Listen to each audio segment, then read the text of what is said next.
Okay, welcome sa atong munting programa, The Gospel of the Kingdom. Kini inyo boss nga lagad, si Pastor Armando Espuntero ay nagbabalik o ginaot nga nagatsunin na sab kamo sa inyohang mga gadget o gato na sab nga ipadayon ang atong nabiyaan nga mga pagtulunan may tungod kini sa pag-spread out sa maayong balita sa kingharian o ginaot mga kaigsunan na inyo kung subaybayan nining adlaw Pizza 20 City sa bulan sa Abril year 2026 o nindot kayo ang ato ang kining topiko karon mga kaigsunan kay may tungod kini sa panulundon sa English hairs o pabor kay ni sa mga na membro diya sa tinuod nga iglesia hinaot nga inyo kining itangkilig subaybayan nato ang mga programa sa ato ang Ginoo aron nga sa ingon niya na maridita sa dili pa ko mo padayon sa unahan akong ipangumusta ang akong mga kaigsunan, mga kabinanted churches, kabinanted pastors, kumusta mo niya, mayong adlaw, mas maay pa ta sa adlaw, kay tungod kay special ta nga mga nilalang sa Dios o hinaot nga wala mo yung sawa, no? O katupod nga mga naga-support sa mga programa, ang Dios pod mo ay bless kaninyo, maghatag og dubli, pilo-pilo nga mga panalangin o gay naamantay gitawag nga divide the efforts na multiply the effect. Maski wala mo nag-uban-uban sa kuha sa pag spread out sa the gospel of the kingdom apan sa financial nga bahin nag-back up mo so dalaygo ng Ginoo tungod kay dili usab wala ang inyong mga pagsakripisyo mo nang gitawag divide the efforts and multiply the effect, no? Kung unsa ang accomplishment sa mga iglesia so aduna kay kabahin. It is sad to say na lang sa mga kaigsunan nga pag mahawa sila diri sa maong dapit di na sila kasimba diri physically duha sila yung dapit di naman makahinumdom sa ilahang membership dinhi, no? O mo na nga wa siguro nawili sa moong padula sa Dios nga diin gusto sa Dios nga magmadaugon ta tungod kay aron nga mapanunod nato ning mga butang nga gisulti giluwatan diri sa balang kasulatan. O dito ta maglangan mga kaigsunan na sugdan na nato sa pag subay-subay, sugdan na nato sa pag kining research sa maong topiko nga hairs. Matod pa dinhi sa Cebuano, si iyay naghatag og kahulugan. The primary Cebuano term for hair is manununod. This refers to a person who inherits. So manununod sa Ilonggo pa panublion, no? O inherit. So mo ni mga kaigsunan o gato nang basahon ng pasahe sa Biblia din sa Galatians chapter 3 verse 39 o chapter 4 verse 1 to 2. And if ye be matod pa din if ye be Christ, then ari Abraham said, and heirs according to the promise. Matod pa si Buano, kung kamo iya ni Kristo, nan sa pagkamatuod sa kaliwat kamo ni Abraham og mga manununod sumala sa saad. So klaro kay mga kaigsunan o ang estima nini ang proseso nini matod pa sa Galatians 4:1 to 2. Now I say that the heirs as long as he is a child differeth nothing from a servant, though he be Lord of all. Matod pa si Bano apan nagaingon ako nga sa bata pa ang manununod walay kalainan gikan sa usa ka ulipon bisan siya Ginoo sa tanan. Sa verse 2, but is under tutors and governors until the time appointed of the father. Sa Cebuano pa, kung dili, anaa siya sa ilalom sa mga magbalantay o sa mga tinugyanan sa panahon nga gitagal sa amahan. So, klaro kay mga kaigsunan. Kana diyang mga dato, diyang nga maghimo og last will testament sa ilahang manununod o silang anak, diri diyang nagikopya sa balaan nga kasulatan. Pero kini mga kaigsunan usa kini ka mga valuable nga mga butang, mga espirituhanon kini mga butang nga diin gisulti sa atong langitnon nga amahan nga aduna tay mapanunod. Wa tayuta dinhi sa libutan, bisag usa ka kumkum wa tay yuta, mga lagad lang ta kay naa tay mapanunod. Sugdan na nato ang mga document nga diin gibilin sa Ginoo. Nilabay na kapin 2,000 ka mga katuigan o naghisgot kinig heirs. Matod pa sa Roma 8:17, and if children, then heirs, heirs of God, and joint heirs with Christ, if so be that we suffer with Him, that we may be also glorified together. Klaro kay mga kaigsunan.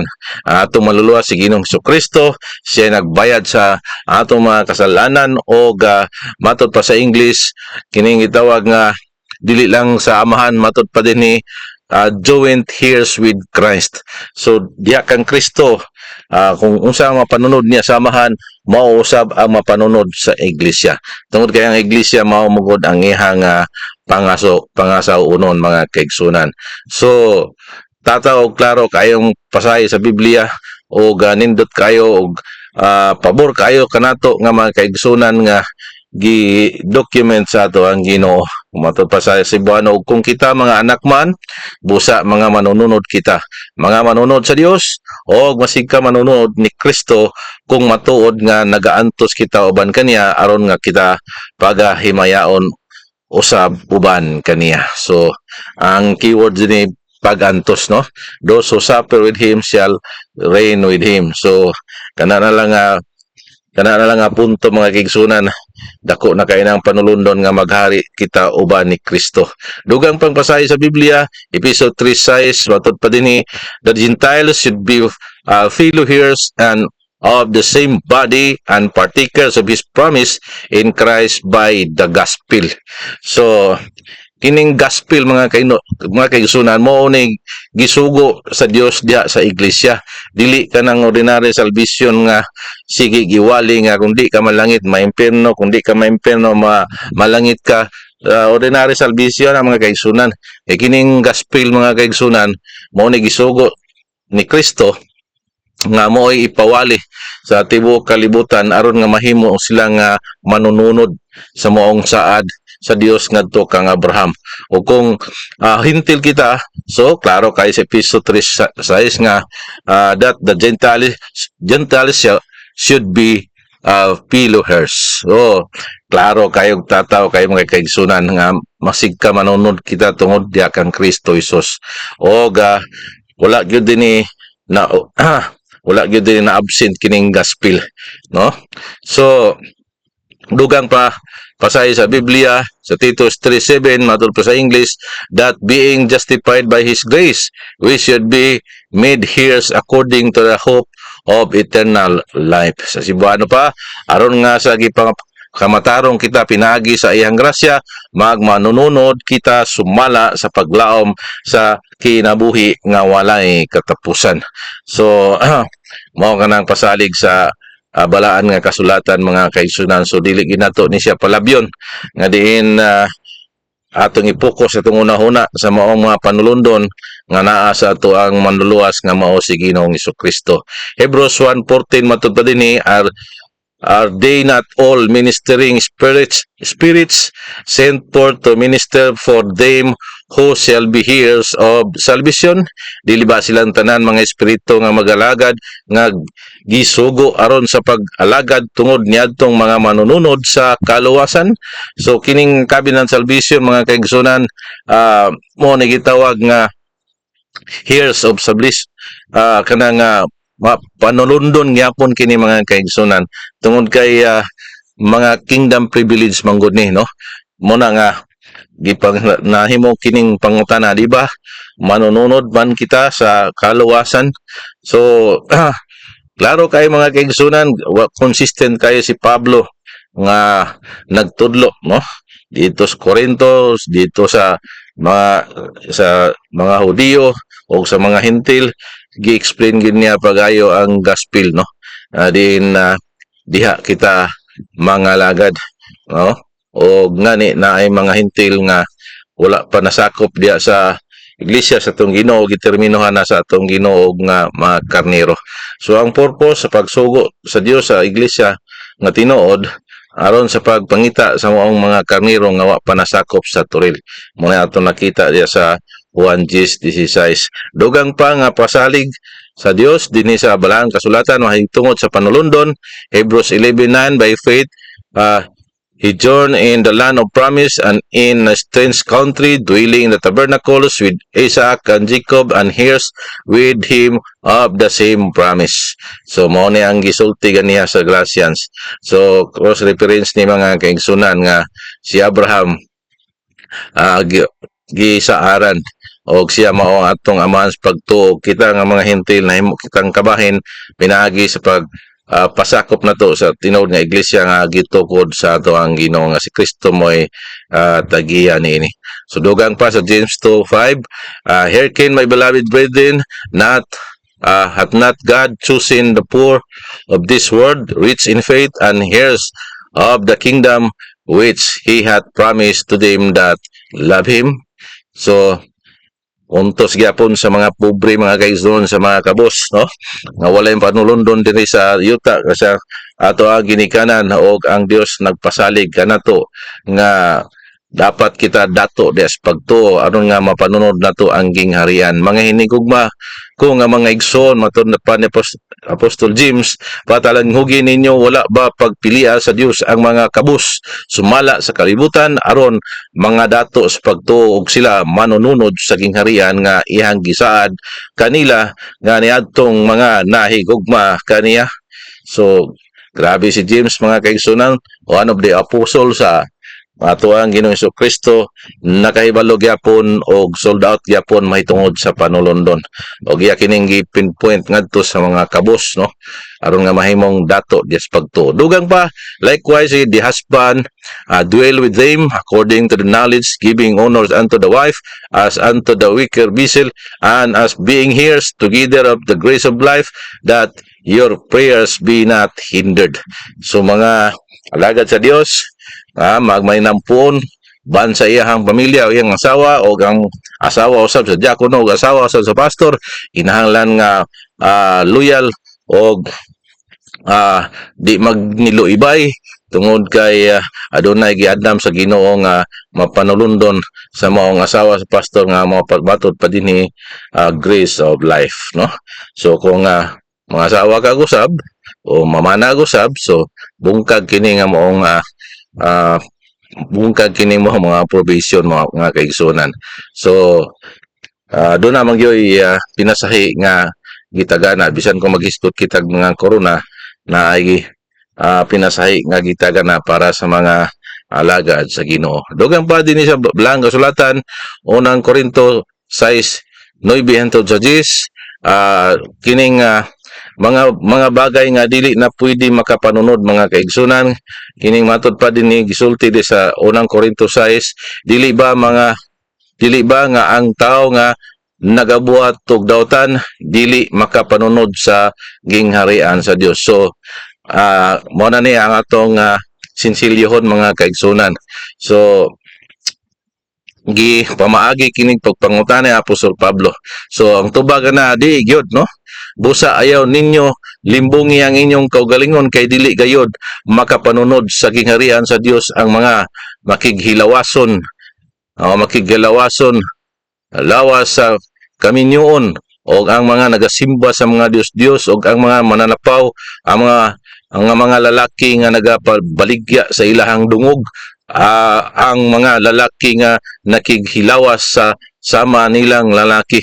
So grabe mga kaigsunan, atong makita din gi-specific yun nga kung naa ka na nga maong dalan biya din kay dili ka makapanunod. Sayang kayo ang pasalig sa Biblia nga mga panulundon. Verse 10, ang mga kawatan, ang mga hakog, ang mga palahubog, ang mga nagapasipalahon o ang mga mangingilad. Verse 11, ang uban kaninyo sama niini kaniadto, apan nahinluan na kamo sa inyong mga sala, gigahin na kamo sa Dios nga mahimong iya o ginapakamatarong na tungod kang Kristo Jesus, sa Ginoong Hesukristo o tungod sa Espiritu sa atong Dios. So istorya din ni o gi-explain ni Apostol Pablo mga kaigsunan nga daghan di ay mga niluwas o diha nasakop sa iglesia sa Ginoo nga gi-mention ang maong pagkadili matarong nga dili ang ngayan makasulod sa gingharian o kini silang mga tawhana sigurado na gini nga ni kuan gini sila namiya na sa ilahang mga bisyo no kay matod pa sa libin ang uban kaninyo dili punon tanan ang uban sa kanila diha sa Korinto sama niini kaniadto so gisgutan ang past ug ang present nga mga kinang gitawag karakter nga diin ang qualified sa gingharian o ma-disqualified. So, gimension na sa verse 9, mga palahubog, mga bayot o mga tumboy, giklaro gid ha, no?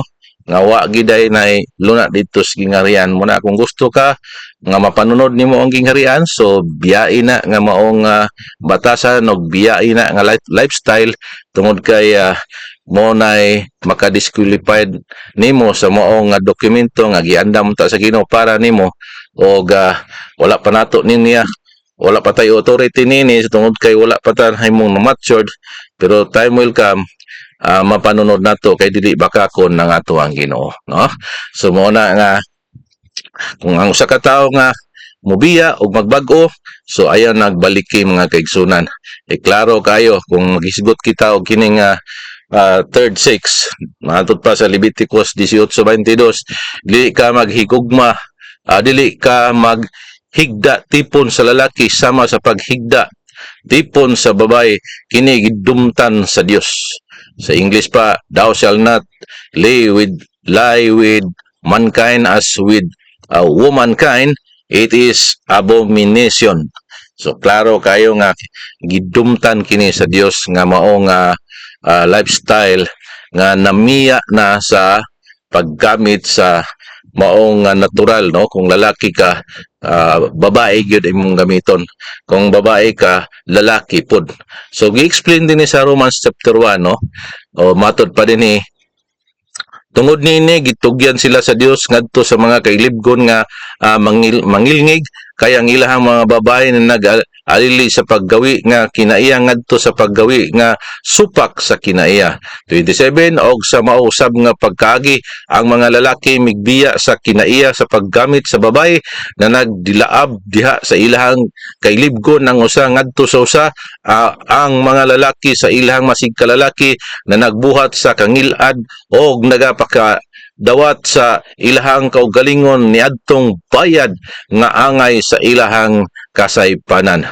28 og tungod kay nagdumili sila sa pagbaton sa Dios sa ilahang kahibalo ang Dios nagtugyan kanila ngadto sa usa ka una nga dunot sa pagbuhat niadtong mga butang nga dili angay. 29 nga napuno sila sa tanan nga pagkadili matarong, pagkadautan, pagkahikaw, pagkadinauton, napuno sa kasina, pagkamamamuno, pagkamamumuno, pagkalalis, pagkalimbungan, kangilad sa kasing-kasing mga tigsugyot. O matod pa din sa verse 30, mga malibakon, masilagon sa Dios, mga mapasipalahon, palabilabihon, andakan, mga magtutukod sa mga kadaot, masupilon sa mga ginikanan, mga walay pagsabot nga mga magbubungkag sa mga gikauyunan, mga walay gugma nga kinaiya nga walay kaluoy. So 32 nga kini sila sa hingbaluan nila ang tulumanon sa Dios nga ang mga nagabuhat sa maong nga mga butang, mga takos sa kamatayon, dili lamang ginabuhat nila ang mao, kundi usab sila nagatugot niadtong mga nagabuhat niini. So klaro kayo mga kaigsunan nga unfair kayo, no? Unfair kayo tungod kay duble. Kaniadto naay ang lalaki na ay asawa nga babae og sa kadugayan gibiyaan o gipulihan og lalaki ang babae pod nga nagbaton pog lalaki unsa mang pagkakuana nga namiya na pod kay babae na pod ang iyang hilig so dili patas, no? Ah, kaya na sa Bible, kung lalaki ka, babae mo ika-partner. Kung ikaw pod babae, dapat lalaki pod. Wala third sex diri sa Bible. Muna nga gisulti na sa Ginoo ang dangatan sa mga tao nga namiya na sa kining senaryo sa Ginoo. Wala na musunod sa maong nga patakaran o instruction sa Ginoo may tungod sa kinabuhi. Musa mga kaigsunan, wa naman ko igong panahon. May God in heaven richly bless us all. O hinaot nga wala ka mo isawa sa pagsubaybay kung ang kinsay natamaan na bukol, no? Bato-bato sa langit ang matamaan, wag lang magalit. Ang pulong sa Ginoo hait gini mga kaigsunan. Sama kini sa espada nga duhay sulab. Matod pa sa Hebrews chapter 4 verse 12. Nga sa diin nga kung ikaw magpadisiplina, kung ikaw magpaubos na to sa Ginoo, wala imposible sa Ginoo. Kung dili nimo ma-change imong sarili, ang Dios mo ay mag-change sa ato ang kaugalingon. Tugyan na to sa Ginoo. Napatay dakong chance, no? Alang sa pagkagat o pag-abil sa maong panulundon nga giandam sa Ginoo para natong tanan. O nahimong ma-disqualified ka kung maghimo ka gimuhang sarili nga senaryo o dalan. Muna mga kaigsunan. So, inaot nga sa sunod nga higayon, kini inyong ubos nga lagad, manamilit o gayog kalimot sa pag-subscribe sa ako ang YouTube channel kung wala pa ka nakapindot sa subscribe. So palihog lag og pindot subscribe o pinduta pod ang bell nga all aron nga updated ka kanunay sa maong maato ang programa nga The Gospel of the Kingdom. So dugay-dugay na ta mga kaigsunan. Ug na po ko FB page so Mindful Moments, no? Nga kinahanglan usab nimo nga i-share og i-like aron nga sa ingon ni ana updated po ka mga kaigsunan. Og napo ko'y verified CP number 09391633 o kung naa kay gugma sa pag backup o pag appeal sa mga buluhaton kay matod pa sa English, divide the efforts and multiply the effect. O maskin tuod wa ka mag-uban-uban kanako sa among programa sa pag mantala sa maong Gospel of the Kingdom apan aduna kay kabahin o nagabackup ka financial, ang Dios naglista sa imuhang efforts o dili gina mawagtang nga imong balos ngadto sa langit. Inaot mga kaigsunan nga manamilit na gyud ko ining inyong ubos nga alagad si Pastor Armando Is Montero. Bye bye for now.